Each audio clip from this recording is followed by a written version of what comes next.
төрешілерге қанша дегенмен әлі де біраз жетіспеушіліктер бар. Тек қана жеңіс деп келетін сияқты бұлар. Бір ұтат, екі ұтат кейін ұтылса бір как будто бір бәле құлақ бағандай болады да. Сондай не қылады? Жоқ, ұтыла білу керек, ұтада білу керек. Кемшілікті өзіңнен іздеуің керексің да. Төрешіден емес, аттан емес, өзіңнен. Атты жұмыс ететін өзіңсің. Қазір елде ақша бар, ат жоқ. Елде ақша бар, ат алам десе ат таппайды.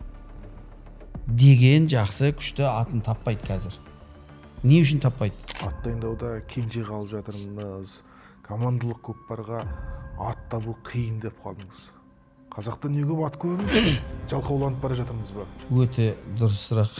Оны алмай қалғаннан кейін мені алмады, ана өзінің жақынын алды, ананы алды деген наразылық білдіреді олар. Нұрдәулет Момынды айтатын болсақ, тәртіпке өте қатып қалған жігіт. Барлық жерде командалық жүйе, командалық жарыс биылғы жылы жақсы деңгейде өтіп жатыр деп өзіміз ойлаймыз.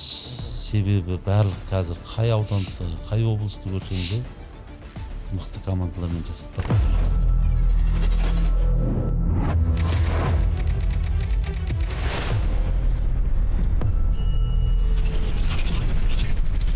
Ассалаумағалейкум, құрметті көрермен. Бүгін біз жаңа жобаның тұсауын кескелі отырмыз. Көкпар әлемі туралы ой қозғайтын, көкпар туралы пікір алысып әңгіме өрбітетін Дода атты подкастымызды бастаймыз. Ендеше уақытты созбаймыз. Бүгінгі біздің студия қонақтарымен сіздерді таныстырамыз. Жан Саев, көкпардан Қазақстан Республикасының еңбек сіңірген жаттықтырушысы. Одан кейін осы көкпар әлемі таниды, білет деп айтсақ болады. Қуан Құрамаев, бұл кісі де Қазақстан Республикасының көкпардан еңбек сіңірген жаттықтырушы. Ағалар, қош келдіңіздер. Студиямызға уақыт бөліп келгендеріңізге алғыс айтамыз. Енді осы жылы Жансаға сізді де, Қуанаға сізді де осы командалық көкпардың басынан көріп жүрміз. Бас төреші болып жүрсіздер. Енді әуелі әңгімені осы төреліктен бастайықшы. Бізде жалпы қазіргі уақытта төрешілер мектебі қалыптасқан ба? Биылғы жылы осы төрешілер корпусы дейміз ғой енді. Төрешілер корпусына осы бас төреші болып биылғы жылға мен сайланғанмын, тағайындалғанмын. Содан осы биылғы жылы Ақбидай бар, жастар арасында, ересектер арасында чемпионаттар өтті. Сол жерде төрешілер корпусына басшы болғандықтан бұрынғы ойыншылардың ішінен төрешілерді алып, оларды осы төрешілер қызметін атқаруға алдық. Қазір төрешілеріміз енді қанша дегенменен енді бұрын аз болған, бұрын кемшіліктер көп болған. Қазір биылғы жылы осы жақсы деңгейде өтіп келе жатыр деп ойлаймыз. Жақсы, Қуанаға енді төрешілер туралы айтып қалды. Бұрын ойнаған жігіттер, Манарбек ағамыз бар, Ұлан ағамыз бар, барлығы сіздің шәкірттеріңіз деп айтсақ болады. Қазіргі уақытта осы алаңда өздерінің міндеттерін, жұмыстарын тиянақты атқарып жүр ме? Біздің бұрынғы өзіміздің елдің бетке ұстар шабандоз көкпаршыларымыз қазір төрешілікке ауысып, олар өздерінің сонша жыл тәжірибесін, білетін тәжірибесімен енді ары қарай төрешілікке ауысып, төрешілік жақсы деңгейде, осы жастардың арасынан төрешілер жақсы деңгейде келетір енді. Құда қаласа ары қарайда тағы да сондай көкпаршылардан тартып, бәрлерін ұйымдастырып, соларды ары деңгейлерін көтере беруге біз соған әрекет жасап жатырмыз. Жақсы, енді көрермендерге тағы бір анықтама беріп өтсек артық болмас. Біз төрелік туралы, жалпы бүгін ереже туралы әңгімелер қозғаймыз. Себебі бұл командалық көкпар, өзінің белгілі бір деңгейде ережесі бар. Одан кейін өздеріңіздің ұстанымдарыңыз бар, әділ болу керек, таза болу керек деген секілді. Сол себептен де осы төрешілік туралы әңгімені бастап отырмыз. Енді осы уақытқа дейін өткен ойындар бар, ел чемпионаты бар, жаңа сіз айтып отқан Ақбидай ойындар бар. Барлығында біз енді сырт көз байқаймыз, негізгі салмақ ортадағы төрешілерге түседі. Ал сырттағы, қапталдағы төрешілердің міндеті қандай? Соны ашып бере аласыздар ма? Бұл енді төрешілер дегенімізде біз қазір осы командалық жүйеде өтіп жатқаннан кейін ойын алаңына шығар кезде 4 төреші қоямыз. Бір төреші ортадағы төреші болады, 2 төреші қапталдағы жаңағы старттан жіберетін жерде болады. Біреуі тәртібіне қарап, біреуі ойынның ауысу несіне қарап тұрғанменен, бір төреші табына бергі беттегі қапталда болады. Бұл енді төрешілердің бәрінің міндеті бірдей. Қапталдағы төрешінің де ол білікті болу керек. Қапталдағы төреші де ортадағы төрешіге ойын ережесі бұзылған жағдайда ортадағы төрешіге барып хабардар етіп ойынның ережесінің бұзылғанын, ол енді бас төреші ортадағы төрешіге ол жәрдемші болғанменен тура сол жердегі ережеге сай жұмыс істей береді. Енді бірақ ойын ережесінің ішінде келген кезде ортадағы төреші шешімді қабылдайды. Қазір бізде төрешілікте өздеріңіз көріп жүргендей, мынау қай спорт түрі болсын, челлендж дейміз ғой. Мынау наразылық. Осы наразылықты білдірген кезде ортадағы төреші көрмей қалған жағдайда қапталдағы төреші оны да ортадағыға хабар беріп, сол жерден тоқтап, қазір өздері тастаған наразылығына қарап ережеге сай ол жерде дәлелденсе ойын ары қарай ереже барысымен кетеді. Дәлелденбей қалған жағдайда наразылық білдірген жақтың өзінің ережеге сай тақымына бастырып беріп, мыналардан ары қарай ойын жалғасады. Сондықтан ол ортадағы төреші, қапталдағы төреші дейміз. Қазір осы төрешілер туралы тағы да келешекте семинар өтсек деген ойлар бар бізде. Себебі төрешілерге қанша дегенмен әлі де біраз жетіспеушіліктер бар. Бұл енді төрешілікті өздеріңіз білесіздер, жеңген команда әр уақытта мақтап жүреді, жеңілген команда қанша дегенменен наразылығын білдіріп жүреді. Даттап жүреді. Бұл енді төрешілікке де біздің қазір әкеп жатқан спортшыларымыз бір өздерінің бір құмарлығынан емес, оларды кәдімгі осы ұлттық спорттың командалық жүйеде көкпардың дамуына, атсалысуына, енді айтсақ қинап әкеп жатқандай болып жатырмыз. Себебі төрелікті айтуда оңай емес, сол төрелікті айтқаннан кейін жеңіліп жатқан команданың наразылығы бар, оны да көтере білу керек. Ол да енді өз командасы үшін айтады, бір жерлерде артық сөйлеп қояды. Сол кезде бұл енді төрешілерге де ауыр жұмыс. Сондықтан төрешілерге біз тағы да осы жылдың аяғына шейін қазір кішкене бұл спорт түрі дамып келе жатыр ғой, қанша дегенмен командалық жүйе қазір өте жоғары деңгейде дамып келе жатыр. Аттардың бұрынғы аттармен қарағанда қазіргі аттарда жылдамдық деген өте көп. Ойын жылдам ойнайды. Осы жерде кішкене бір толықтырулар болады. Оны қазір жазып, әр жарыста қай жерден кемшілік кетті, соларды жазып отырмыз. Ертең жыл аяғына қарай ережеге толықтырулар кіргіземіз, енгіземіз. Может, бұрынғы ережелерде қателіктер болған болса, оны алып тастаймыз. Сол үшін осы бір толықтыруларды енгізгеннен кейін ережені нақтылап бекітіп, тағы да төрешілермен отырып, төрешілер кеңесін өткізіп, осындай жағдайлар жасаймыз. Қуан аға, естідіңіз, алдағы уақытта семинар өткізгеніміз дұрыс дегенді айтып қалды Жаныс ағамыз.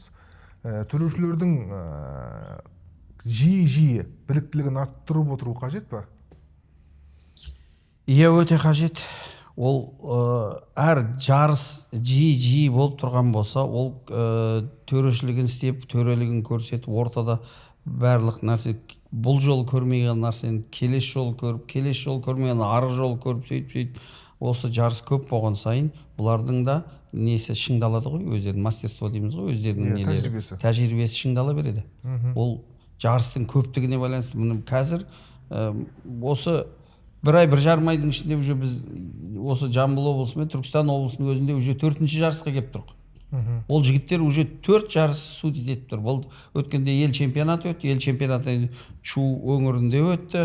Жақсы республиканский турнир, одан Меркі ауданында өтті 10 күннен кейін турнир. Міне одан кейін тағы да мына кубогымыз болып жатыр. Жаңағындай клубный системадағы мына бірінші рет осындай болып жатыр. Осы төрешілерді сол жерлерге апарып, соның бәрінде төрешілік істеткізіп, барлық жерде өте жақсы шыңдала береді ғой енді.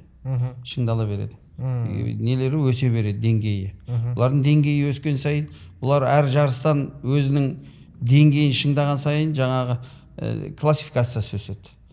Судья жаңағындай республиканский категория, международный категория деген сияқты сондай шыңдал несі де өсе береді, категориясы да өсе береді. Көкпарда енді бір қағида бар. Сіздің сөзіңізден шығып отыр. Ешқандай команда ұтылғанды қаламайды. Оның себебі неде? Бұл енді көкпар дегенде өздеріңіз білесіздер ғой, ат үстіндегі ойын болғаннан кейін, өзі аттың үстіне мінген қазақты қай уақытта болса да қаны қызып тұрады деп айта берсек болады. Содан кейін ол жерде енді қанша дегенменен ереже бұзылмайды емес, бұзылмауға жол бермейміз ғой, енді бұзылуға жол бермейміз. Бірақ ат скороспен келіп тоқтамай қалған жерді оны көп адам дұрыс түсінбей қалады да. Бұл ат деген енді ол мысалға күшпен келіп шауып келіп сондай удармен келгенде үстіндегі бала қанша тоқтатқанменен бір жерлерде ат бәрібір удар беріп қалады. Сол кезде соны төрешілерге мына төрешінің қателігі, неге бұны тоқтатпады дейді. Сондықтан бізде қазір төрешілерге біз нақты ережені жақсылап әлі де бекітіп беріп, бұл төрешілерге бергенменен команда жетекшілеріне де біз осы төрешілермен бірге семинар өткізу керекпіз. Себебі дұрыс көзбен қарап, біз енді өзіміз қазақ, өзіміздің көкпарымызды өзіміз жөндемесек, ол енді жеңілген команда наразылық білдіретіндей бізде білесіздер ғой, тек қана жеңіс деп келетін сияқты бұлар. Бұны спорт деп те түсіну керек. Біз себебі қарсыласты біз как өзіміздің қарсыласымыз, спортшымыз деп түсінсе, сонда ойын дұрыс жүреді. Ал оны қазір ат үстінде болғаннан кейін басқа жағдайда қазір әлеуметтік желіде дамыған төрешілерде бізде қанша дегенменен қазір дрон бар, барлық система мынау қазір спорт келіп көрсетіп жатыр. Бірақ соны мынау әлеуметтік желілерге кесіп алады да, дронменен түсіріп алғаннан кейін бір жерлерін басқаша қылып түсіреді. Біреу алдынан көріп тұрған болса, біреу жанынан көріп салады да, сол жерде мына жерде ереже бұзылды деп ары қарай талқылауға көп салып жібере береді. Бірақ енді бізде ол спортты өзіміз енді көріп жүрміз ғой, қанша дегенмен ол ат үстінде болғаннан кейін бір жерлерде бәрібір кетеді. Футболда да болады. Футболда да болады, қателік болады мысалы. Сол сияқты жаңа өзің айтпақшы, тек қана жеңуге келмей, спорттық жақсылап ойынды көрсетуге келсе деп ойлаймыз бұлар. Енді Қуан ағам бұл сұрақтың жауабын білетін шығар. Өзіңіз спортта жүрдіңіз, күреспен айналыстыңыз. Енді біздің көкпардағы жігіттер, көкпардағы командалар кейбірі деп айтайықшы, неге жеңілісті, неге ұтылысты қабылдай алмайды?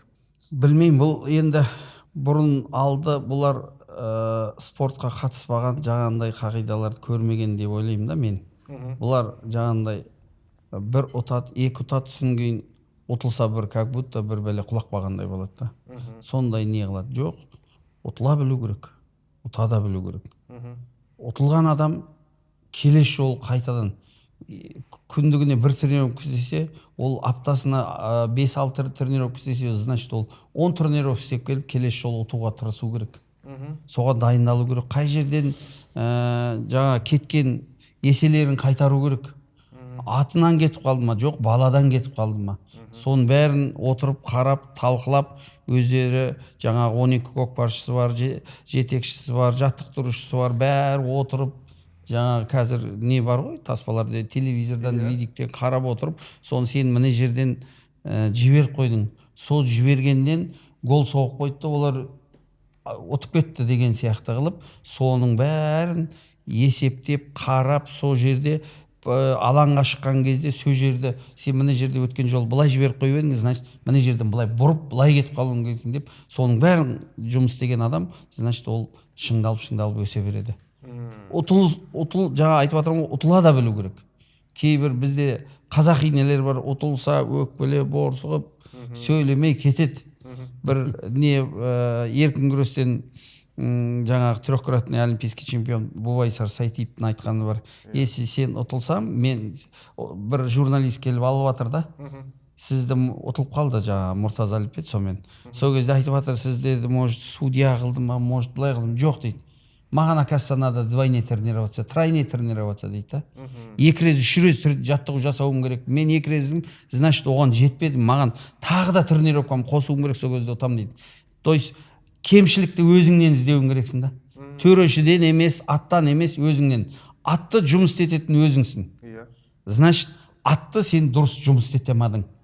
Атты алаңға шығып жұмыс істете алмағанда, ол үйде жұмыс істеу керек. Үйде жұмыстап, соны мына жаққа келгенде ат соны істеп береді саған. Сондай жұмысты үйде қылу керек та бұл жерде. Жақсы, енді ереже туралы айтып қалдыңыздар. Осы ережеге байланысты көп деген пікір қайшылықтары бар. Енді бір сөзіңізде жылдың соңында ереже қаралады деген сөз айтып қалдыңыз. Қарала ма, өзгере ме, қандай түзетулер енгізілуі мүмкін? Біздің ережеде қазіргі осы уақытқа шейін қазір ойналып келе жатқан ереже бар. Ертең осы да талқыға түсейін деп тұр. Толықтырулар. Ат пен бала келіп көкпар алаңының ішінде аттан құлап қалып, қолында аты жоқ болса, қосымша ойыншы кіре береді деп қойғанбыз. Себебі баланың қолында ат жоқ, бірақ бала жақын сызық жерден жаңағыдай алаңына, ойын алаң сыртына шығып кетуге болады деп қойғанбыз. Ал егер бір жерде бар бізде көкпаршы құлап, аттың тізгіні қолында тұрса, онда анаяқтан кіруге болмайды деп қойғанбыз. Бірақ екеуі де бір жағдай. Екеуі де бір жағдай қарап тұрсаң, бірақ аты қолында болмау үшін жіберу керек ол. Жібербесе ол аттың ер тоқымы ауып атқан болса, ол ат үркіп ары қарай травма алуы мүмкін. Ол біреудің атын сұрап әкеп отырмыз мысалы. Иә. Осы жағдайларда аты значит қолында жоқ болса или бала аттан құлап қалса кіруге болады, болмайды, осыларды шешу керекпіз. Сол жерде жазып қойған, үзеңгісі үзіліп кетіп, тартпасы үзіліп кетсе, ат қолында тұрса кіруге болмайды.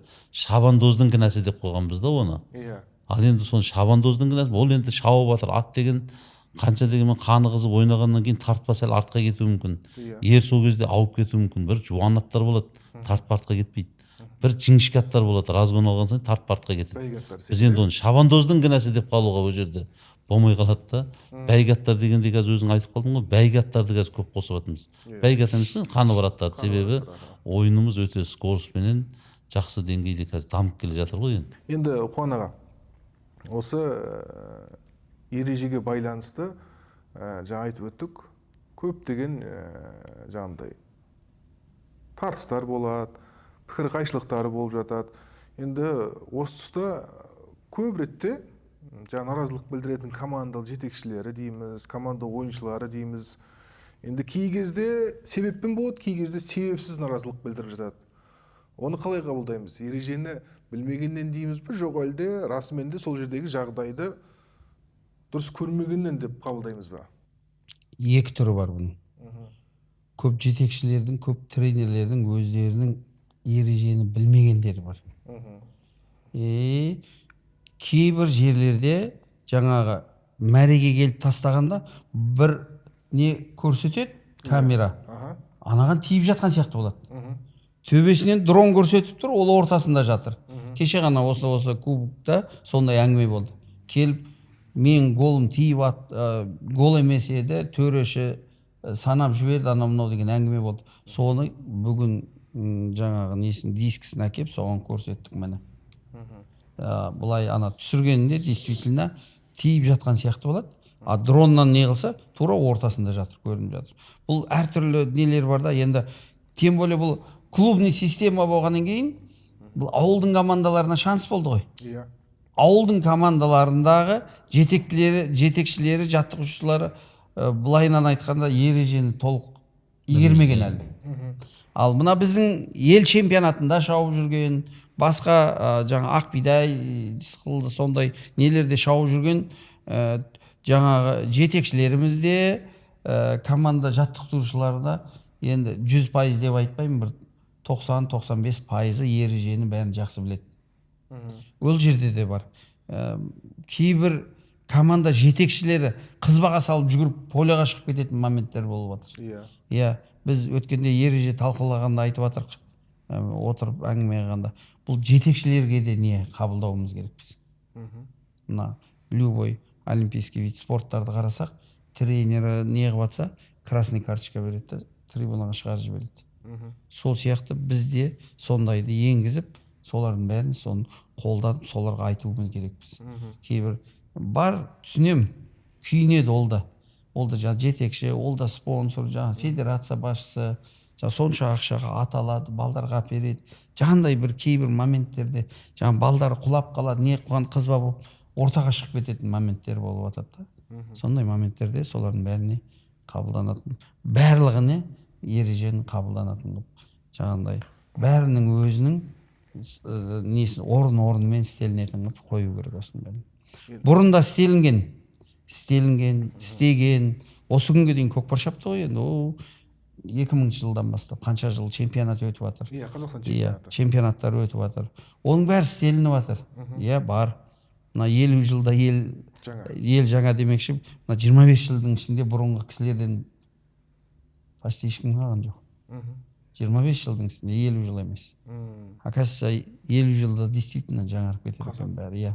Қазан болып кетеді екен. Соған қарағанда мына істелініп келе жатыр, жақсы. Бұрында да болды, істелінді, төрешілеріміз болды. Иә, біреуі жаңағындай пенсияға шықты деген сияқты, біреуі басқа жағдаймен басқа жұмысқа кетті деген сияқты. Сондай нелермен қазір енді көкпар шапқан балдардың ішінен алдық дедік қой. Солардан енді жастардан не қылып жатыр қой. сол бірте орнына келеді деп ойлаймын. Енді биылдан бастап қауіпсіздік мәселесіне ерекше назар аударылып отыр. Жалпы федерация тарапынан да, төрешілер тарапынан да. Бір көріністі көріп қалдым. Төрешінің атын айтсақ болатын шығар. Манарбек ағамыз осындай қағысты, соғысты болдырмауға тырысады екен. Алаңның ішінде балаларға басу айтып, жалпы қызбаланып кетуден сақтайды екен. Сондай төрешілер көбірек керек па дегенде ой келеді арасында. Енді Манарбектің төрешілікке дегеніміз, бұл төрешілікте өзі Манарбек неше жыл ойнаған, Әулие Ата клубында ойнады ғой. Бұл өзі именно қорғаушы ойнаған. Бұл ережеде өзі қорғаушылар деген ережені жетік біледі деп ойлаймыз. Қазіргі жүрген Манарбек мысалға Дүйсенбек қорғаушы болып Әулие Ата клубында неше жыл ойнап, осы былтырдан бері зейнет емес, енді жаңағыдай орын жастарға бергеннен кейін төрешілікке өтіп жүр. Қазір жаңа өзің айтқан Манарбектің ескерту беріп жатқаны себебі өзінің ойын тәжірибесінде көрген қателіктерін, сондайларды аңғарғаннан кейін сол болдырмау үшін. Себебі бізде мынау жасөспірімдер арасында, жастар арасында дейміз, бұл ересектер арасындағы ойындар кішкене ол жүйелеу болып келеді. Мынау жасөспірімнің арасындағы ойынға жасөспірімдерді алғаннан кейін олар 15-17 жасар балдар. Ол тренерге көрінгісі келеді. Ол ана жерде команда жетекшісіне көрінгісі келеді. Сен қорғаушысың, сен ананы қақ дегеннен кейін ол бала ғой. Сол ана баланы қағып құлатуым керек па деген сияқты ұғымда қалып кетуі мүмкін да. Сол қатты қағып жатқан баланы сәл тоқтатып қойса, ол уже тоқтайды. Мына бізде өте қиын, өте қауіпті ойындар, мысалға жасөспірім балдарды біз енді қадағалап тұрамыз. Оларды себебі қадағаламасаң, қанығызып тұрған балдар жаттықтырушыға составқа кіргісі келіп, көрінгісі келеді да. Сондықтан жаңа жасөспірімдердің ойындарын өте мұқият, сондай қорғаушы балдардан қарап тұрмаса болмайды. Бұл енді Манарбек болсын, ұлан болсын, қазір осы төрешілік жасап жүр ғой. Бұларға тапсырма беріледі, осы жасөспірімнің командасына қадағалауына. Осы енді бұл жасөспірімдердің ойындарында себебі 15-17 жасар бала, ол қанша дегенменен сүйектері әлсіз ғой. Сондықтан біз олардың ойындарын осы мұқият қарап отыруға бәріміз жан-жақтан жәрдем беріп отырамыз. Енді жаңа сөзімді жалғайыншы, жаңашылдықтар еніп жатыр деп айтып қалдым ғой. Осы биылғы жылда ел чемпионатында, басқа да осы турнирлерде өздеріңіз байқап жүрсіздер. Қазіргі уақытта аттардың чибі тексерілетін болған, цифрлық заман дейміз. Оның сыртында аттардың ауысуы да реттеліп жатыр. Солай ма? Биылғы жылы аттарға чип салып жатыр. Бұрын дұрыс, бұрында келіп ережеде ол аттың алдынан жанынан түсіріп, атқа жаңағы паспорт істейтінбіз. Мандатке барған кезде ойнайтын бала суреті тұрады, одан кейін жаңа аттың алдынан артынан тұратын. Себебі бұл ойын барысында ат ауысып кетпеуге, ойында жаңағы 12 аттан басқа атты артық ойнауға болмайды ғой. Ал қазіргі жағдайда чип салынып жатыр. Ауысып кеткен жағдай болуы мүмкін, ауыстырып жіберуі мүмкін, қанша дегенмен пендеміз ғой, енді бір ұқсас ат болып қалуы мүмкін суретте. Енді мынау чип салынғаннан кейін ол дау шықса барады, чипін жаңағы чип тексеретінмен тексереді, уже жүйеге келіп қалды. Уже ат ауысу деген, атқа жаңағыдай құжат істеу деген уже біраз жұмыстан жаттықтырушылар да құтылып қалды деймін. Одан кейін ат ауыстыру деген нәрсе ойдан шықты. Ол себебі ат ауысса, ол жерде ережеде бар, команда жеңіліске, сол ойын жеңіліс болады. Анау ат жарыстың соңына шейін шеттетіледі, сөйтіп 11 атпен ойнайды, бірақ оға шейін команда жетекшісі дау шығарады. Ол тура осы ат, ұқсайтын атты қойып болады ғой енді ондай. Қазір чип салғаннан кейін ондай даудың бәрінен құтылдық. Қазақстан көкпар капта 12 ат 12 шабандоз емес, 16 атқа дейін рұқсат берді. Осыған байланысты пікіріңізді айтыңызшы. Енді көрермендерге түсінікті болу үшін айтып өтейік. Бұған дейінгі жарыстарда 12 шабандоз, 12 ат болып арнайы жарыстарға келетін. Бұл жолға республикалық турнирде 12 шабандоз, 16 атқа дейін рұқсат берді. Артық тұсы қандай, кем тұсы қандай? Бұдан біз только ұтамыз. Нені ұтамыз? Бұл аттың амандығын ұтамыз. Аттың былай айтқанда жылдық спортивный карьерасын ұзартуға ұтамыз.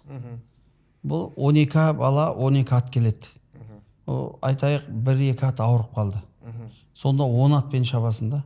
10 аттың бәрі бірдей болмайды. Ол бәрі бір сол ауыртпашылық соның ішіндегі бір 5-6 атқа түседі. Сол командада өзі 5-6 ат көшбасшы болады.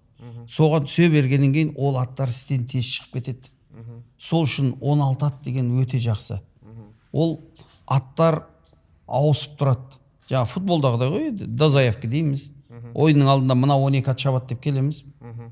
Ана 4 атты қалады сояқты қорада. Ол бер жаққа конечныйға келмейді. Соның ендігі келесі ойынымыз айтайық сәл өзінен слабыйлау, бұлай бостау ойнауға болатын команда болса, онда жақсы аттарды сырып қойып, орта аттармен шыға береді.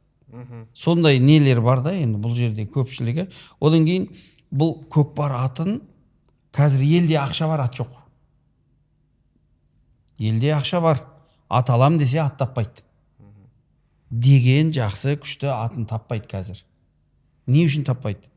Жақсы ат жоқ. Жақсы атты іздеп табу өте қиын болып жатыр.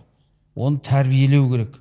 Тәрбиелі жақсы атты алып, жаңағындай осындай ойындарға қосқанға өте қиын болып жатыр. Сол үшін бұл 16 ат болғаннан кейін мен ойымша енді көпшіліктің де ойы солған келіп жатыр.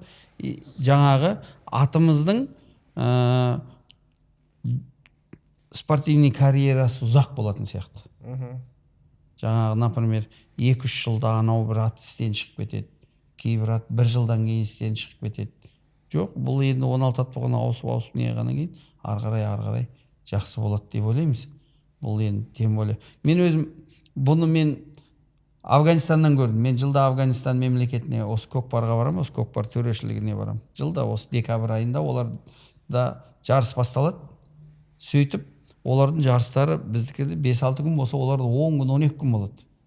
Одан кейін оларда қанша аты бар, соның бәрін әкеп қояды. 50 ат, 60 ат, әркімнің қанша аты бар, соны әкеп қояды да, бірақ алаңға 12 ат шығады. Болды, басқа ат жіберілмейді. Келесі ойында басқа 12 ат шығуы мүмкін да. Сонымен аттардың жаңағындай несін ұстап отырады да. Көп өмір, осы спорттық өмірін ұзартуын. Сол сияқты бізде де соған неғып жатыр, бұл өте жақсы. Бұл ең бірінші көкпар басталғанда 2000 жылдары 10 атпен шабатын. Соны 12-ге өзіміз қосқызғанбыз. Енді міне 16-ға қосқызып жатырық. Өстіп көбейтсек, атымыз да көп болады. Жаңағында жас үйретіп жатқан малдарымызды әкеп жаңағында қосамыз. Жаңағында осал командалар болса, соларға түсіп, солармен ойнап шыңданыла береді. Бұл өте жақсы деп ойлаймын. Жаныс аға, 16 атқа дұрыс деген баға беріп отыр Қуан ағамыз. Енді кейбір ойындарда, кейбір жарыстарда көріп жүрміз, 12 ат емес 9 атпен, 10 атпен келетін командалар да бар. 16 ат деген оларға ауыр соқпай ма? Енді оны да қарастырып жатырмыз ғой. Осы жарыста осы пилоттық жоба қылдық. Осы жарыста көкпар капта пилоттық жоба 16 ат қылып көрдік. Кеше өзіміз 2 күн ойнап жатыр. Шын шаршаған ат болады, қанша дегенмен ат бабында болмай қалады. Сол атты ауыстырып қойғанға, мына артта тұрған, запаста тұрған жаңағы 4 атымыз өте ыңғайлы болып тұр. Енді біз 12 ат қосамыз, 12 ат қосқаннан кейін мысалға 12 аттың ішінен бір ат травма болып қалады. Бір аттың аяғы кетуі мүмкін. Сол кезде ана 12 спортшы келген ғой бізде жарысқа. 12-нің енді ана аты, 12-ші баланың аты жарамай қалса, анау бала ойын алаңына жаяу шығуға тура келіп тұрды. Қасында әріптестері, қасындағы командаластар атқа мініп, аттарына мініп шығып кетеді. Анау баланың ол өзі итакта аты ауырып, жаны ауырып тұр оның. Аты ауырып, аты жарысқа жарамай тұр. Ана балдар командаға ойын алаңына шыққан кезде бұл бала сол арғы бетке жаяу шығып, сол жерде тұрған өте ыңғайсыз болады. Сол үшін біз 14 ат қылып көрдік. Может 12 атқа тағы да или жаңағы 16 ат қылып қойдық қой қазір. Осы 4 ат емес, егер жерде жаңағы 9 атпен жорға келіп атқандар болып жатса, ертең тағы олар да ойнай тұр. Енді бәрібір запас ат болған дұрыс. Енді оларды да түсініп жатырмыз. Біз өзіміз 9 атпен 10 атпен жорға келіп атқанда деуі мүмкін. Бірақ қазір барлық жерде командалық жүйе, командалық жарыс биылғы жылы жақсы деңгейде өтіп жатыр деп өзіміз ойлаймыз. Себебі барлық қазір қай ауданды, қай облысты көрсең де мықты командалармен жасақталып тұр. Биылғы жылы айтатын болсақ, Ақмола облысы. Бір жігітті өзі жеке кәсіпкер жігіт. Өзі Ақбидайға да команда алып келді. Кеше чемпионатқа да келіп ойнап кетті сол бала. Сол үшін қазір командалық жүйе қазір дамып жатқаннан кейін біз оларға жеңілдік берсек болады. Енді олар да дұрыс. Біз өзіміз ат таппай жатқан кезде сендер атты көбейтіп жібердіңдер деуі мүмкін. Бірақ оларда да ат көбейетін уақыт болатын шығар. Оларда да жаңағы Ақмоланың жігіті Ернар ғой, Ернар деген жігіт жеке кәсіпкер. Ол мектепке, облыс спортқа, жаңағы спорт мектебіне қатысы жоқ. Бірақ Ақмола облысынан Ақбидайға команда алып келіп, мықты өнер көрсетіп, кешегі чемпионатта жақсы өнер көрсетіп кетті. Сол сияқты кәсіпкерлер келсе, қазір мынау көкпар кап дейміз, қазір турнирлер көбейіп жатыр. Клубный жүйеге өтсек деп жатсыздар өздеріңіз. Клубный жүйеге өтетін болсақ, может команда бұдан да көбейетін сияқты. Дәл қазір егер клубный жүйеге өтетін болсақ, міне командалар, Меркенің командасы болсын, Бәйдібек атаның командасы болсын, Қазығұрт болсын, Шу болсын. Кеше Меркеде былтырғы балдардың атында турнир өткен кезде Талас деген команда шығып жатыр ол жерде. Жамбыл ауданы бар. Не деген мықты командалар шығып жатыр. Тұрар Рысқұлов ауданы бар. Сондықтан осындай клубный жүйе может жақсы нәтиже береді деп ойлап тұрмыз. Себебі қараңыз, облыстан бір құрама команда дейді. Облыстан құрама командаға 12 бала ілінеді. Ал бір облыста қанша ойыншы бар? Оны алмай қалғаннан кейін мені алмады, ана өзінің жақынын алды, ананы алды деген наразылық білдіреді олар. А бірақ спорт жүйесінде, спорт ережесінде 12 адам алу керек, дұрыс па? А клубный болса бара берулеріне мүмкіндік бар да бұларда. Енді қазір командалық көкпар дамып жатыр деп айтып жатырмыз. Я дамып жатыр, әлеуметтік желіде де көп шығады, көп қаралым болады. Осы тұста енді жануарларды қорғау дүниесі деген бар. Сол жақтағы азаматтар енді көкпарды жете түсіне қоймайтын да шығар. Енді аттың аузы қанап кетсе, аттың аузы неге қанап кетті деген сөздерді айтып жатады. Енді ол кез келген спорт түрінде бар емес пе? Күресте де бар, баланың басы жарылып кетеді деген секілді. Футболда бар, аяқтан жарақат алатын деген секілді. Соған бір түсініктеме бере кетсеңіз. Енді бұл дұрыс қой, ол кісілер жануарларды қорғау жағынан жүрген кісілер енді соны көргеннен кейін бізде негізі көп адамдар өзі бірдеңені істейін десең, бір команда жасақтайын десең де бірінші неден бастаймыз қазақ? Болмайдыдан бастаймыз. Сол сияқты ол енді көкпар деген, бұл ат деген өзі мінуге жаралған. Дұрыс, енді ол ат аузында өзі күші көп ат болғаннан кейін сәл анау ат тоқтамағаннан кейін жаңағы бала тізгінді қатты бір-екі ұрып жіберген кезде қанап қалады ғой. Естік, оны өткенде көрдік, әлеуметтік желіден көріп жатырмыз. Бірақ енді біз ондай дейтін болсақ, ұлттық құндылығымыз осы ата-бабамыз аттың үстінде, ол атты көкпар емес, әшейін шауып келе жатқанда да тоқтатсаң аузы қанайды ол аттың. Енді жаңа ат дайындау туралы сөз айтып қалдыңыз. Осыған келейікші. Енді ат дайындауда кенже қалып жатырмыз. Командалық көкпарға ат табу қиын деп қалдыңыз. Қазақта неге ат көп емес? Жалқауланып бара жатырмыз ба? Өте дұрыс сұрақ. Қазіргі ауылды жерлерде бар ғой, тай үйрететін бала жоқ. Бұрын мен өзім жас кезімде тай үйрететінбіз. Көшеде 3-4 бір жас үлкен, бір жас кіші, 3-4-еуміз бармыз, 4-еуміз бармыз. Ананың тайы бар екен, үйретуге береді екен десе, жүгенімізді алып кім бірінші барады, сол барып мініп үйрететін. Қазір ақша беріп үйрететмейсің. Ақша беріп үйрететін баланы таппайсың. Ақша беріп үйретемей жүрген адамдар көп. От балдардың сондай несі жоқ болып кетті. Бізде қазақта ат көп, жоқ емес. Жоқ дегенде бір үйір жылқы бар. Алды кетіп қалған 10.000 жылқыға дейін. Бірақ жылқы барда оны үйрететін адам жоқ. Тәрбиелейтін адам жоқ, жұмыс істейтін адам жоқ солармен. Солармен жұмыс істейтін адам болса, енді тұяқтан тұяқ бәрібір алыс кетпейді ғой. Біреу сәл жүйрік болар, біреу сәл баяу болар, бәрібір соның ішінен шығады ғой. Бізде жұмыс істейтін солармен жұмыс істейтін адамдар өте аз. Қазір жаңағы тайыр өтетін дейсіз, даже көкпар атымызды баққызатын адам таппаймыз. Көкпар, кімді сұрасаң, саяпкер бар ма, бәрі іздеп жүргені ат бағар. Атымызды дайындату керек, атымызды шаптыру керек, атымызды келтіру керек. Мынандай болып отыр деп отқан адам. Значит, тайыр өтпеген балдар, значит, жоғар жақта үлкендері де жоқ оны көкпарға шығаратын. Аз, өте аз. Бар бірақ. Бұл олқылықтың орнын қалай толтырамыз, Жаныс аға? Енді жаңа айтып қалдық қой, біз атты, дайын атты алып шаптырғанға құмармыз. Бұл ат дегенді негізі ат адамға үйрену керек деп ойлаймын өзім. Командалық жүйедегі көкпарға бізде әлі де мынау үлкен жаппай көкпарменен шатасады. Бұл себебі өзі ережеге сай 220 метр болса, ені 70 метр. Осының ішінде бірінші атты үйрету керек. Мен сол үшін өзім айтам, балдарға да айтатыным, қазір айтып атқаным.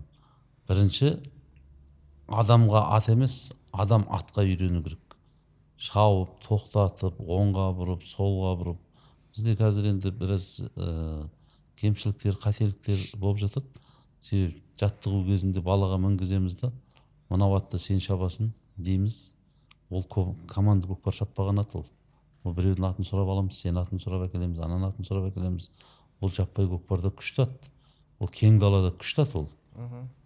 Бірақ ана жерге келіп 220 метр менен 70 метрдің ішіне кіргенде сол атымыз бізге үйренемейді. Сөйтеміз да, ол атты біз жарамайды дейміз да, қайтадан егесіне қайтарып береміз. Егер оған жарайтын ат болып тұрса, ол егер шын ол ақылды ат болып, өзі біліп линияда тоқтайтын болса, конечно зор. Бірақ сол атты сол линияға үйрету үшін 70 метрдің ішінде тоқтап, оңға бұрып барып, солға бұрып кететін осы әдістерді көп істеу керек деп ойлаймын. Содан кейін бізде енді командалық жүйеде өздерің көріп жатсыңдар, көбісі мынау жылдам атқа мініп қалды. Шабуылшымызға да жылдам ат керек болды. Бұл енді таза қаны бар аттарды араластырып жатқан сондықтан. Себебі жылдам атпенен алса, көкпарды алып құтылғанға да қорғаушы болып мінгенге де жылдам ат керек. Жекпе-жектің аты ол басқа вопрос ол. Сондықтан біз енді ойлап тұрмыз, командалық жүйедегі атпенен бірден келіп тренировка істеп, бірден ол атты зор қыламын деуге болмайды, сондықтан атпен жұмыс істеу керекпіз. Әр команда өзі бір баланың қабілеті болады ғой, командалық жүйеге өте мықты ойнайды.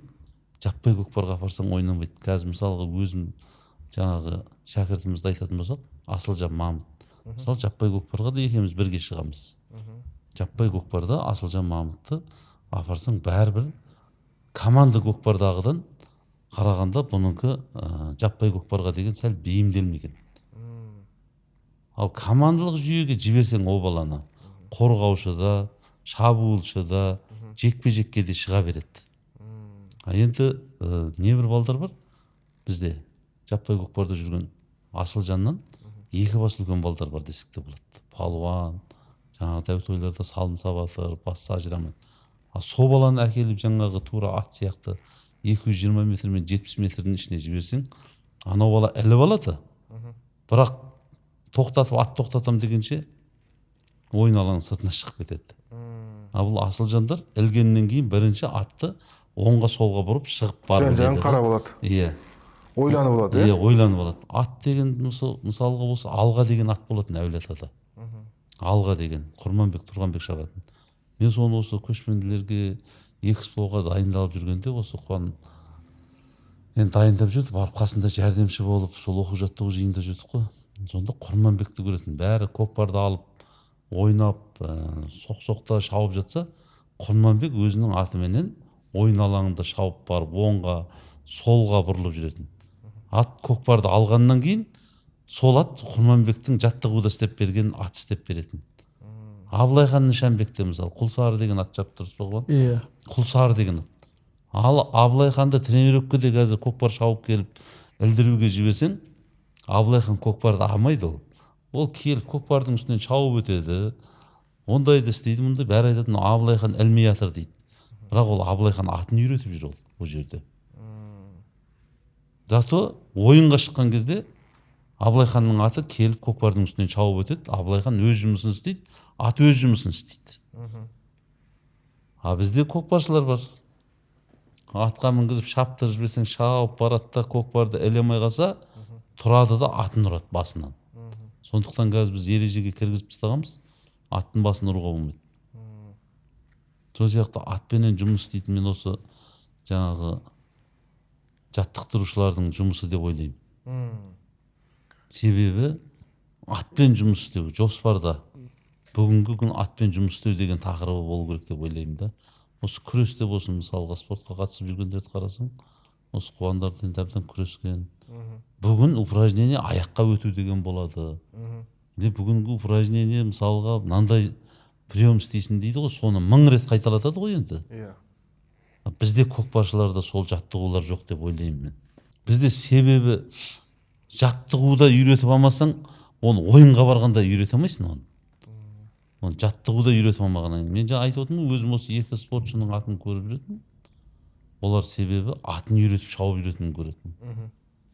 Сондықтан бұл атты адамға үйрету емес, адам атқа үйрену керек деп ойлаймын. Жақсы, оның сыртында осы командалық көкпарда осы ат иелерін кейбір командалар сұрап алады ғой. Сол ат иелерін марапаттауды қолға алды. Бұрын тек қана ойыншыларды марапаттаушы еді ғой. Қазір енді үздік қорғаушы ат, үздік шабуылдаушы, үздік жекпе-жек ат деген жалпы аталымдар, номинациялар беріліп жүр.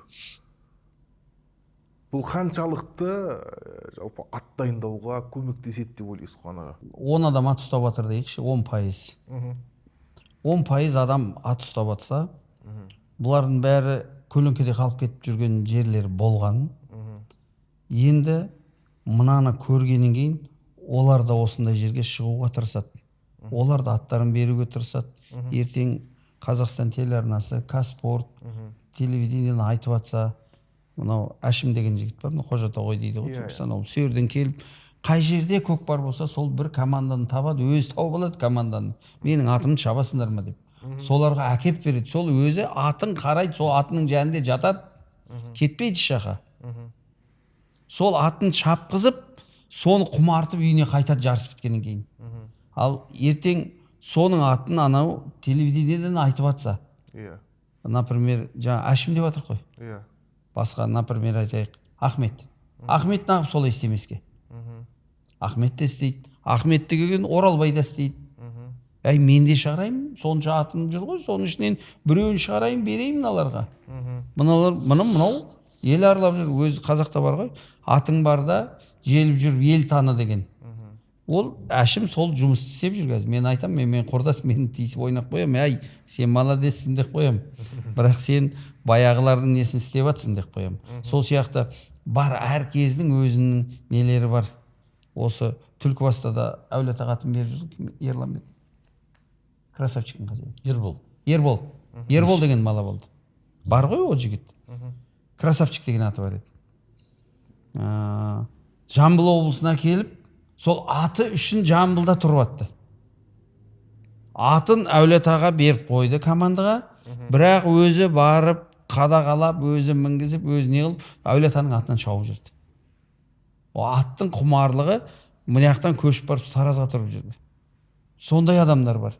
Сондай адамдар көп болса, онда жаңағындай ғой, қалай айтсақ болады, нұр үстіне нұр ғой. Иә.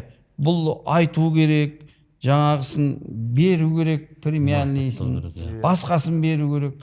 Елдің алдына шығарып, осындай қарагер, осындай қарагердің егесі міне, осындай жігіт, мынау боздың егесі мынандай жігіт, мынандай жерде осыны қылған, мына жерде мынаны қылған деп, оған грамота берсе, күміс жүген берсе атына, жаңағындай призге деп. Қазір беріліп жатыр ғой. Иә, беріліп жатыр ғой. Соған кеше жаңа айтып отқаным Әшімнің аты меркеде үздік ат болып танылды да.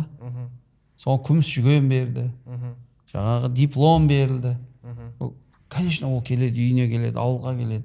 Ауылдың бәрі айтады, не бітіріп қайттың дейді. Сол кезде міне дейді. Дипломды көрсетеді, күміс жүгенді көрсетеді. Міне, мен атыма күміс жүген берді. Ол күміс жүген, ол енді бұлай, ол 100 мың тұруы да мүмкін, 50 мың тұруы да мүмкін. Ел мәселе ода емес. үздік ат болып келді менікі. Сол жерде сонша 13 команданың ішінде менің атым үздік ат болып келді дейді. Сол 13 командада 12-ден 150, 160, 170 ат бар. Иә. Сол 170 аттың ішінде менің атым күшті болып келді дейді. Сондай нәрселер, соларды біз қолдап жүрсек, одан да ары қарай көбею керек. Иә, жаңа Әшім кісін айтып қалдыңыз, Нұрғали ағамыз бар, Алтабай ағамыз бар. Осы кісілер қазір енді командалық көкпарға ерекше ден қойып отыр деп айтсақ болады. Бомбей туралы бір не айтып кетейін. Мына 22 жылы түрік мемлекетінде не болды ғой бізде? Көшпенділер ойыны. Сол көшпенділер ойында мен ол кезде жаттықтырушымын. Жаныс екеуміз бар, Нұрдәулет бар, бәріміз дайындап жатып, мен неге түсіп қалдым? Операцияға түсіп қалдым. Стенд қойды. Содан мен барамайтын болдым. Нұрдәулет пен Сәбит кетті. Сөйтіп жарысқа барады. Ояқа барсақ, аттар таңдап алып қойған. Аттар жоқ.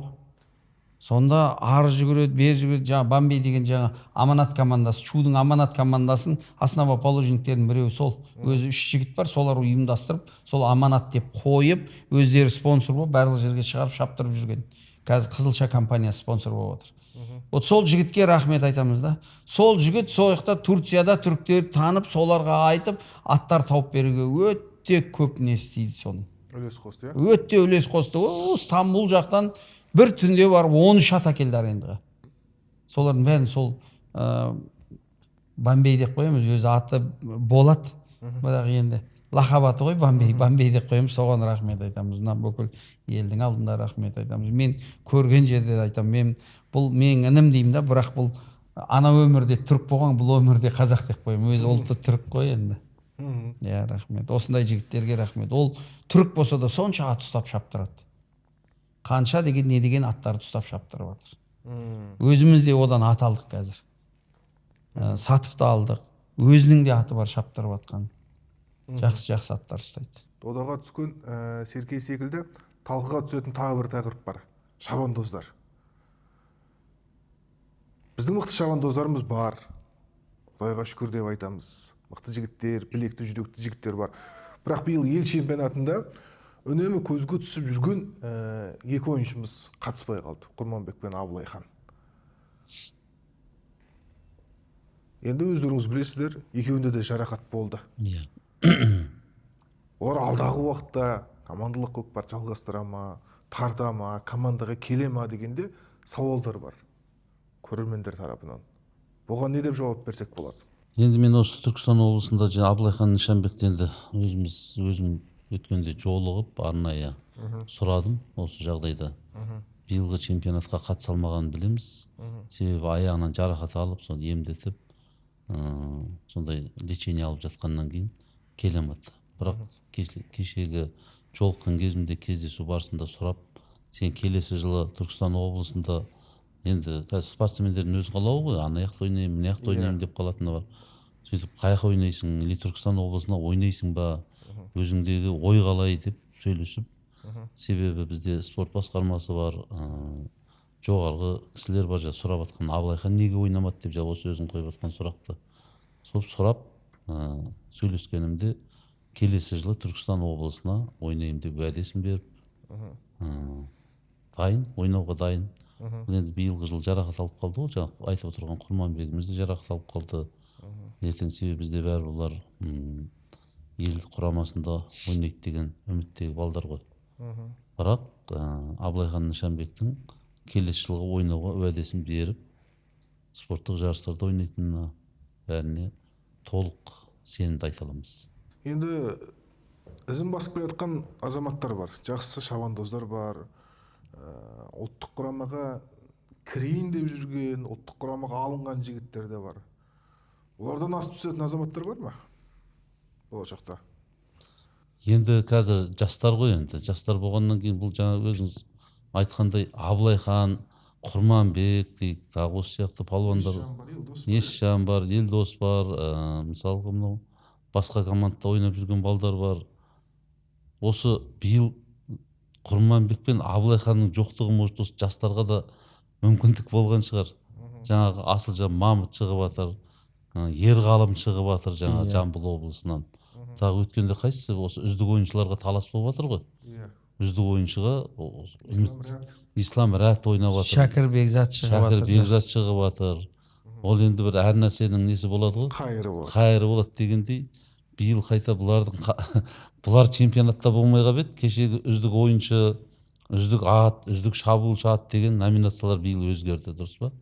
Қазір жаңа өздеріңіз айтып отырғандай, үздік атқа, үздік қорғаушыға биылғы чемпионаттың бәрінде мен өзім бас төреші болып келдім. Сол жерде үздік атқа берілді қорғаушы, үздік шабуылшы атқа берілді, үздік жекпе-жек деген атқа берілді Саянға. Сол аттарды дайындағандарына байланысты ол жаңағыдай Саянды мысалға қазір айтып отырмыз, бәрі ел естіп жатыр ғой. Неше жыл шауып келе жатыр сол. Өзінің жеке аты. Қай жерде жарыс болсын қалмайды ол жігіт. Аты да қалмайды. Темірлан. Жасөспірімге де барады. Ақбидайға да барады. Қостанайға турнирге де барады. Зато кеше атын енді пұлдап алды деп айтсақ та болады. Сіздер сатып алдыңыздар. Қазір Саянды мысалға Нұрғали бауырымыз кеше сатып осы жарысқа қосып жатқан жағдайы бар. Неге Саянды дайындағандай қылып басқаларды ат дайындаса болады? Оңай бағаға алған жоқ, үлкен бағаға алынды сол ат мысалға. Оны енді жаңа өзіміз ортадан ойласып, келісіп, ақылдасып, бұл аттың бағасы арзан баға болмайды. Былтырғы жылы сол атқа 10 миллион теңге берілген Алматы облысы. Биыл енді бәрібір естесіздер 15 миллион теңге болды сол ат. Саянның шауып атқанын да көріп тұрмыз. Темірлан соны қалай дайындап жүргенін де білеміз. Атымен бірге жүреді, атымен бірге жатады. Сол үшін сол сияқты аттарды баға берсе, осы Нұрғали бауырымыз осы биылғы жылы аты чемпионатта үздік қорғаушы ат номинациясын ұтып алды. Шушу қара мысалға.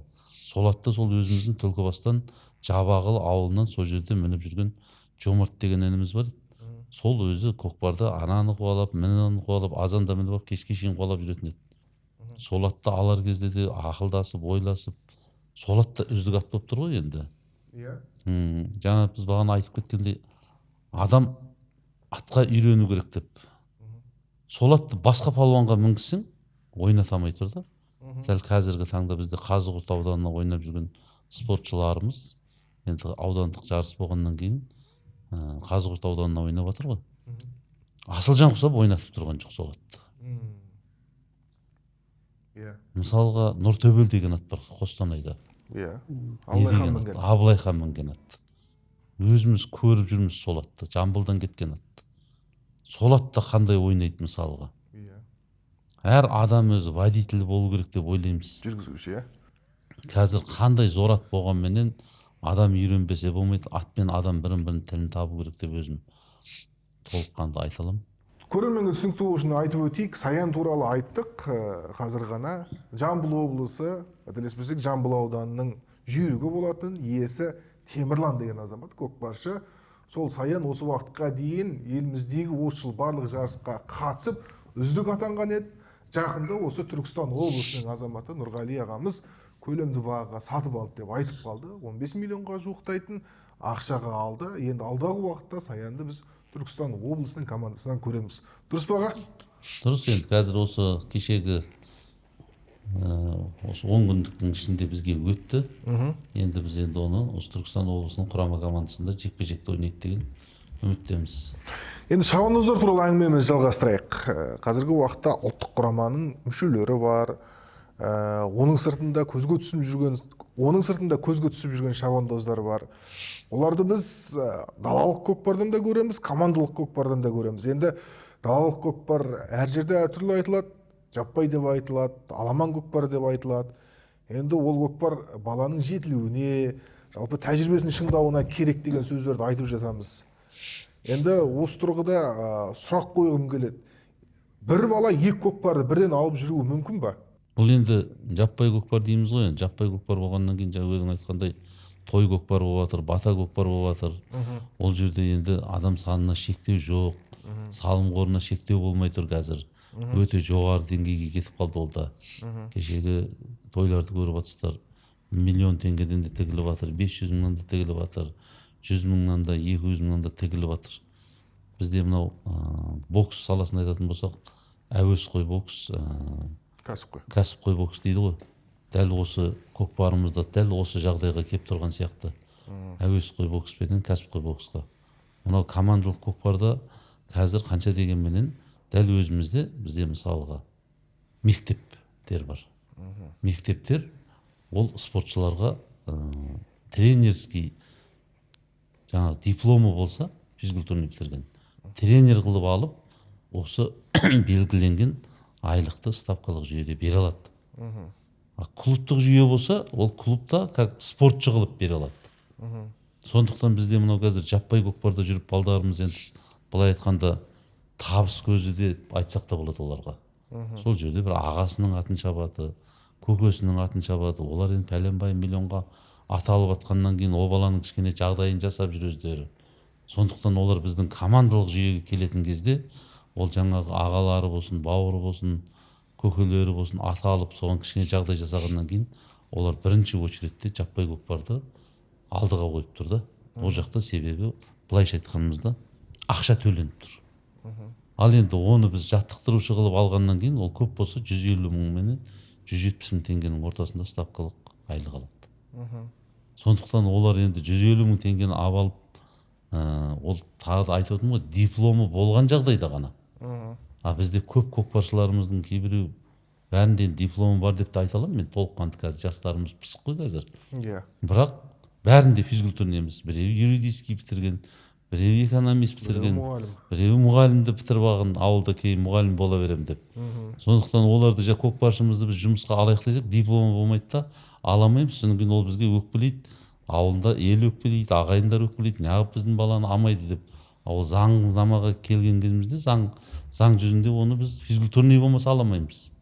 Сондықтан олар қазір айтып отырғанымыз өздерінің жаңағы табыс көзіне қарай жаппай көкпарға кетер кезде біз запрет қоя алмай тұрмыз да оларға.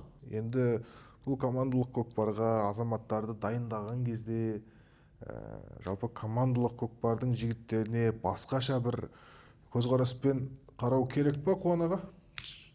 Бұл жерге бәріне дұрыс қарау керек. Жаныс айтып кетті ғой, кәсіпқой бокс, әуесқой бокс. Кәсіпқой біздің любительскийміз ғой, кәсіпқоймыз. Әлем чемпионы болса $100 мың беріп жатыр. А бізде әлем чемпионы болса бір тиын да бермейді ғой. Не ұтады, соны алады.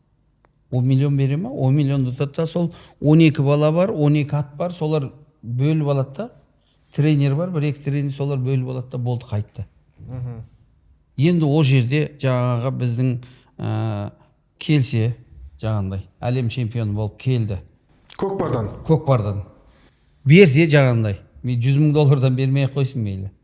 Басқалай балдардың бәріне жағдайын істеп, несін беріп, жаңағы пәтер беріп жатыр, мәшіне беріп жатыр. Сондай жағдай істесе, онда көтеріледі ғой бұл. Значит, ондай жағдай мемлекеттен қарастырылмаған ғой біздің балдарға. Біздің құрама, мен өзім 20 жылдан аса уақыт құраманың бас бапкері болып істедім. Бізде только жаңа көшпенділерге баратын кезде Турцияға жарты ставкадан айлық берді 12 балаға. Ұтып келсеңдер бір ставка қыламыз деді. Келгеннен кейін біраз уақыттан кейін ставкаға қойды. Бірақ осы балдар бір ставканы келесі неге дейін алады деді да, бірақ жарты жылдан кейін ауыстырып жіберді қайттан. Мынау жоқ екен, мынау не екен деді да. Енді кім біледі, не ойларында не бар екен, басқаларды кіргізді. Бізде сол нәрсе тоқтамай тұр ғой. Ананыкі анау болу керек, мынаныкі мынау болу керек. Ұтып келді ма? Беру керек. Алды ма? Беру керек. Ставка берем деді ма? Ставкасын берді. Рахмет. Бірақ ол ставкада 170-180 мың теңге айлық. Олар қазір өзіңіз көріп жатсыз. Көкпаршылардың айлығы сондай ма? 170-180 мың? Ұлттық құраманың айтайық, бір ставкасын береді, сол айлық. Ол айлық неге жетеді оған? Оның да бала шағасы бар. О балдардың ішінде, ол шауып жүрген жігіттердің ішінде алдының 7 баласы бар. Ол 7 баласына бұл туфли алып берсе де сол 170 мың жетпейді. Басқа мектепке баратын басқа киімін айтпай қойды, ол туфлиіне де жетпейді. Енді мемлекет бұларды қолдамаса, министрлік қолдамаса, басқа жағынан вообще қолдау болмаса, енді бұлар не істейді? Жаппай көкпарға барады. Жаппай көкпарға не істейді? Өзінің бұлардың кәсіптері көкпар шабумен бала шағасын бағып отыр ғой, былай айтқанда. Иә, басқа Иә, сол басқа жұмыс жоқ. Істейді. Бірақ енді мынау жұмыс кәсіпқой бокстағыдай ғой. Жаңағы күзінде шабат, көктемге дейін шабат. Сол екі арада жағдайларын жасайды. Жаңағы аталған кісілер жағдайларын жасап береді. Салымдар салып жатыр, жаңағы миллиондатып салып жатыр, оларды алып жатыр. Енді бала шағасын бағып жатыр ғой, енді бір бәле. Енді осындай жерде жүріп, ол енді аяғында сындырып алып жатыр. Иығында сындырып алып жатыр. Дұрыс көз қарас болса, одан кейін мынандай жарыстар. Бірінші рет осындай 28,5 миллион теңге қойып, клубтар ара жарыс деп жатыр. Бірінші орынға 13 миллион дейді. Конечно, шабат бала. Конечно, оны бөлісіп алады. Осындай нәрселер болып тұрса, мемлекеттен қолдау болып тұрса, онда жаппай көкпарда несі бар оның? Барат кейбір бос кезінде құмарына шабатта қайтып келеді. Ал енді ол неғып атқаннан кейін ол жұмысына барады. Бұл жерде сондай нәрселер көп, басқа да нәрселер бар. Құрама команданың киіндіретін уақыттары болады, оқу жаттығу жиындары болады, барлығы болады. Бірақ соның бәрін өз ретімен бәрі дұрыстап келініп атса, онда жаңағындай нәрселер, ол балдарға бір тиын айлық бермесе, о баланы қалай оқу жаттығу жиынына шақырамыз. Бірақ осы күнге дейін шақырып келдік. Бұлай ойлап қарасаң, оның да бала шағасы бар. Ертең оқу жаттығу жиыны болып атқанда ол сұранады: ағай, мен ана көкпарға жіберіңізші, ана кісінің атын шабайын, сол кісі маған өмірде көмектесіп жүр. Я жоқ жерімді кішкене жамап беріп жүр, неғып беріп жүр деп айтады ғой енді. Ол айтады сөйтіп. Соны жіберсең, тағы бәлеге қаласың, ағып жібердің деп жоғар жақтан. Жібермесең, ананың күн көрісі. Ертеңгі үйіндегі жаңағы айтып отыр қой, 7 баласына 170 мыңға туфлиді аламайды ал. Солдай ғой сол. Бұл сондай нәрсе. Бұл бәрі дұрыс келіп, көмек. Ұлттық құрама дейміз, ұлттық құрамада осы күнге дейін бір ат болмаған. Бәрі жекенің аттары. Жекеден сұраймыз. Жекеден өз басыммен барып сұраған. Мен осы Жаныс біледі, екеміз жүріп алдық. Экспо кезінде әлем чемпионатына дайындағанда екеміз 200 қанша мың долларға мойнымызға ілдік. Біреу келген жоқ сонда. Анау аттың егесі айтады, менің атым осынша тұрады дейді. Я бір бәле болса төлеп берем деймін. Анау айтады, менің атым осынша. Сонда қаяқта? Ол мемлекетке керек па, бізге керек па? Ертең сол аты өліп қалса, мемлекет қарамайды оны, бір тиын да бермейді. Төлейтін мен. Потому что мен еркектік сөзімді айттым. Жанымда Жаныс бар, екемізбен жүріп, екеміз бірге тірі жаттығуында істедік, Нұрдәулет те бар, бәріміз бірге де істеттік, жаттық, жататынымыз ба, жатамыз, тұрамыз ба, тұрамыз. Кейбір аттарымыз арық болды. Аттардың түбінде отырған күндер болды. Азанда келеміз, жаттығуымыз істеп аламыз да, болды, сол аттың түбінде отырамыз. Атқа сәбіз беру керек, ананы беру керек, мынаны беру керек деп, ана витаминді беру керек, мына витаминді беру керек деп. Баларымыз сақадан сай. Бұл қазақтың балдары, мен айтам да, сендер деймін да, басқа елдің көкпаршыларынан біз бір бас жоғарысындар деймін да. Түрік мемлекетіне биемен шапты ғой. Биемен шауып өтіп келді ғой, мен айтам да соларға. Мен шатасыппын деймін да. Ағай, неғып шатастыңыз дейді. Сендер 2 бас жоғары кезіндер деймін. Сондай нәрселер көп қой берді. Бұл айтылмайтын нәрселер де көп, айтылып атқан нәрселер де көп, бірақ бір не жоқ. Нәтиже жоқ. Енді осы тұста қазіргі уақытта белгілі бір деңгейде туризм және спорт министрлігі осы көкпарға көмектеседі. Бірақ енді сіздердің айтуыңызға қарағанда ол әлі де аздық етеді. Аз ғой. Солай ма Жаныс аға? Енді ол кісілерді заң шеңберінде береді ғой, беретін айлықты. Бұл жерде енді біздің айтайын дегеніміз, ол көкпаршыларымыз құрама командаға белді ойыншыларды алғанбыз мысалы. Жаңа айтып отырған Құрманбек болсын, Абылайхан болсын, Мамыт Әділет болсын, Есжан Құрманбай болсын, ынтымағы бар, Әзірет Сайдулла мысалы құрамадағылар. Бірақ олардың бәрібір осы оқу жаттығу жиын дейміз ғой. Оқу жаттығу жиынына келеді, жататын жерін төлеп береді. Оларға да рахмет, жаңа мемлекет тарапынан оқу жаттығу жиынына қаржыдан. Бірақ сол кезде бізде жаппай көкпар болып жатады ғой. той көкпар дейміз ғой енді. Иә. Сол жерде салым, қыруар салымдар тігіп атады. Спортшыларымыз сол күндер барып сұраңғызып тұрады. Жібермесең, жаңағы жағдайын жасап, көмек беріп жүрген ағалары бар. Олар тұрады қиылып, аттарын шаптыру керек. Олардың да күтетіні сол бір той. Сол бір тойда сол атты салым салса деп тұрады. Оны нәсіп еткенін салады ғой мысалыға. Иә. Біз мына жақтан жібермей жатамыз да оларды. Ол балдарға жібермейміз дегенде біз бір неміз, мысалы сол күні көкпарда жүрсе, біздің сыртымыздан да айтатын жағдай болады. Мынау ызборда жатыр, бұл көкпарда жүр дейді. Көрдің бе? Міне Құрманбекті жаңа қазір айтып отыр. Кеше осы жерде 10 миллион теңгелік үлкен көкпар болды. Сол Нұрдәулет Момынов өз айтады. Ол Нұрдәулет Момынов айтатын болсақ, тәртіпке өте қатып қалған жігіт. Ол оқу жаттығу жиыны кезі, жарыс кезі болсын, мысалы балдарын жібермейді ол. Кешегі де бір рет жіберді Құрманбекті. Сол айтады, жібермейін десем дейді, жаңағы ағалары сұрап қоймады дейді да. Енді бұндай той болып тұр ғой, ауылда ғой деп. Жазым деген көрдің ба, қандай жерден кеп тұр. Жазым деген, ал Құрманбек деген бір команданың опорасы. Енді өгіз өлтірмейтін, арбаны да сындырмайтын шешім бар ма? Ол енді шешім дегенде ол жерден оқу жаттығу жиыны күні жіберсең, артыңнан жаңағы құрамадағылар елдің айтатыны бар ғой жаңағы. Бұлар ызборда жатыр ма, көкпарда жатыр ма? Жібермесең аналардың бұл жерде шешімді енді білмеймін қалай шешетінін. Не істеуге болады Қуан аға? 20 Мен осылай экспо кезінде әр сенбі жексенбі күндері әр облыс Астанада сол облыстың күні болып көрме көрсетіп атты ғой. Сонда біз сол экспоға дайындалып жатырмыз. Құрама команда Таразда. Жамбыл облысының күні екен. Сенбі жексенбі. Сон маған келеді да Нұрдәулет айтады, Қуан аға мына жіберіңізші, Есжан, Құрманбек, тағы кім еді біреуі, үшеуін. Манарбек дейсің. Манарбек, үшеуін жіберіңізші дейді. 2 күнге дейді. Міне дейді, қазір зуылдатып самолетпен алып кете ма білмеймін, в общем. Суббота күні азан сол жерде болу керек. Панден күні азанда осы жерде келеді дейді. Пятница күні кешке жақын жіберем. Сөйтсем бізде неше түрлі доброжелательдер бар ғой. Министрлік айтты, анаяқта сбор жоқ, олар әшейін ақшаның қалтасын салып алған, бәрі қаңғып жүр деп. Осы жақта жүр деп аналар сыртынан көрсетеді, үшеуін түсіріп алып. Менің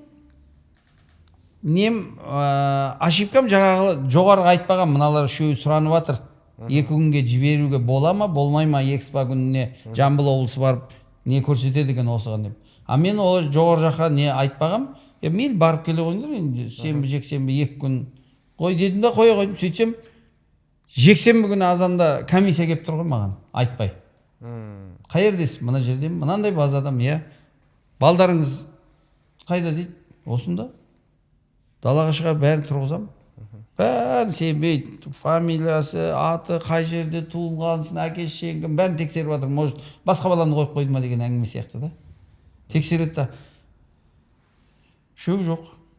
Қайықта дейді. Мен айттым, экспода Жамбыл облысының күні болып отыр ғой, сүйерге сұраны, сүйерге жібердім десем. Ол 2 күннің емес, бүкіл 14 күннің ақшасын маған өз қалтама қайтадан төледі. Мен уже мынаяқта ол төленіп қойған жатыр, мен не істеймін? Мен өз қалтамнан төлеп бердім. Сондай нәрселер көп қой бізде. Сол үшін бұл жерде бұлай шешімнің өзі қиын. Мұндай нелердің өзі қиын. Біз олар түсінеміз. Оларға даже өкімет айлығын беріп атқан жоқ. Соның өзінде олар айлап жатады бізбен бірге. Семьясына бармайды. Айлап жатады. Ол составта ілінбей қала ма ол? Палтара состав жатыр ғой? 12 бала, 18 бала жатыр. Соның 12-сін аламыз. Соның 6-ауы жатыр, өз күмән, ағай дейді. Барамыз ба, бармаймыз ба, қосыла ма, ала ма? Сонда. Енді барлық спорт түрлері бар ғой. Соның ішінде енді осы көкпаршылар нағыз енді намысқа берік, абыройды биік ұстайтын азаматтардың бірегейі деп айтсақ бола ма, Жаныс аға? Иә, бұл енді көкпаршылар дегеніміз енді жаңа айтып отырсыздар ғой. Кей кезде ақшаңа да қызықпайды, тегін жатады, ойна десең ойнайды, барын салады, жан салатын жігіттер бар ғой. Барын беріп жатыр ғой. Басын тігіп жатыр сол. Ағай, Қазақстан үшін шабамыз болды. Ешқандай не жоқ. Болды. Содан кейін главный астындағы аттарын дұрыстап, саған мынау ат келеді, саған мынау ат келеді, сен мына атпен ойнайсың, сен мына атпен ойнайсың деп астындағы атын келтіріп берсең болды, ойнайды олар. Мақтап айта аламыз ол жігіттерді. Ол себебі тәртіпке бағынып тұрады. Жаңағы бір сбор емес қой, ол жерде 18 күннен 2 сбордың өзі оңай емес. Бәрінің бала шағасы бар, бәрінің тіршілігі бар. Бірақ солар мысалға қарап тұрсың, бар тірлігін тастап кеп тұр ғой.